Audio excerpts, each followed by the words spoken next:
দুধে ভেজানো চুষি পিঠা তো অনেক খেয়েছেন।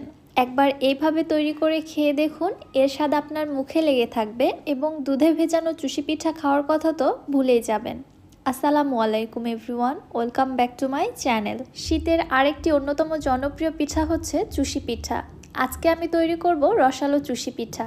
দুধে ভিজিয়ে তো অনেকবারই খেয়েছেন, তবে একবার এইভাবে খেয়ে দেখুন। আমার মনে হয় একবার এই পিঠেগুলো আপনারা খেলে এর স্বাদ আপনারা কখনোই ভুলতে পারবেন না। চালের গুঁড়ার পরিবর্তে মাত্র 1 কাপ সুজি দিয়ে আজকের পিঠাগুলো তৈরি করে দেখাবো। চলুন তাহলে রেসিপি দেখে আসি। বিসমিল্লাহ। পিঠা তৈরি করার জন্য এখানে আমি 1 কাপ সুজি নিয়েছি। সুজিটা ব্লেন্ডারে ব্লেন্ড করে আধো ভাঙা করে নিয়েছি। একেবারে ব্লেন্ড করে গুঁড়ো করতে হবে না, একটু আধো ভাঙা করে নিলে এনাফ। চলে আসলাম চুলাতে। একটি প্যানের মধ্যে নিয়ে নিচ্ছি 2 কাপ লিকুইড দুধ। সুজির এই ডোটা আপনারা চাইলে পানি দিয়েও তৈরি করতে পারেন, তবে আমি দুধ দিয়ে করছি, টেস্টটা বেশি ভালো আসবে। সাথে দিয়ে দিলাম 1/4 টিস্পুন লবণ।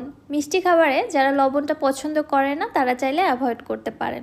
এবারে নেড়ে চেড়ে যখন দুধের মধ্যে বলক চলে আসছে, ব্লেন্ড করা সুজিটাকে এবার অল্প অল্প করে এর মধ্যে দিয়ে দিচ্ছি এবং কন্টিনিউয়াসলি নেড়ে চেড়ে ডোটা তৈরি করে নিচ্ছি।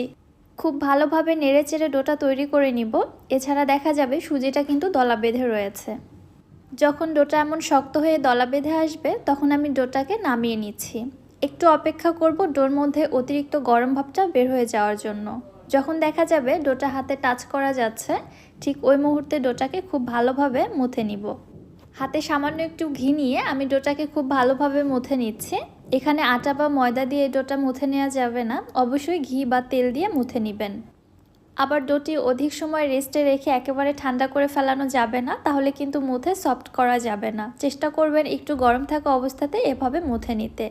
দেখতে পাচ্ছেন খুবই সফট একটি ডো তৈরি হয়ে গিয়েছে। এবার এখান থেকে অল্প করে আমি লেচি কেটে নিচ্ছি। এই লেচিটা থেকে পিঠাগুলো তৈরি করব। বাকি ডোটিকে আমি এক সাইডে রেখে দিচ্ছি। এবার একটি বোর্ডে সামান্য একটু আটা নিয়ে সুজির ডোটাকে হাতের সাহায্যে এইভাবে বেলে লম্বা মোটা একটি সুতার মতো তৈরি করে নিচ্ছি।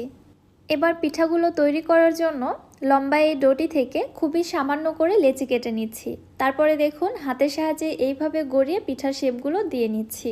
পিঠা তৈরি করার পূর্বে অবশ্যই বোর্ডে একটু আটা মেখে দিতে হবে এভাবে, তাহলে দেখবেন পিঠা বোর্ডের সঙ্গে বা হাতের সঙ্গে আর লেগে আসছে না। খুবই সহজেই পিঠার শেপগুলো দিয়ে দেওয়া যাচ্ছে। আমি যেহেতু এই পিঠা তৈরিতে খুব একটা বেশি এক্সপার্ট না, এজন্য শেপগুলো খুব একটা বেশি ভালো আসছে না। তারপরেও যেটা তৈরি করেছি আলহামদুলিল্লাহ। এইভাবে এখানে বেশ কিছু পিঠা আমি তৈরি করে নিয়েছি। দেখতে পাচ্ছেন পিঠাগুলো কিন্তু খুবই ঝরঝরে, সুজি দিয়ে তৈরি করেছি মনে হচ্ছে না। অনেকে আবার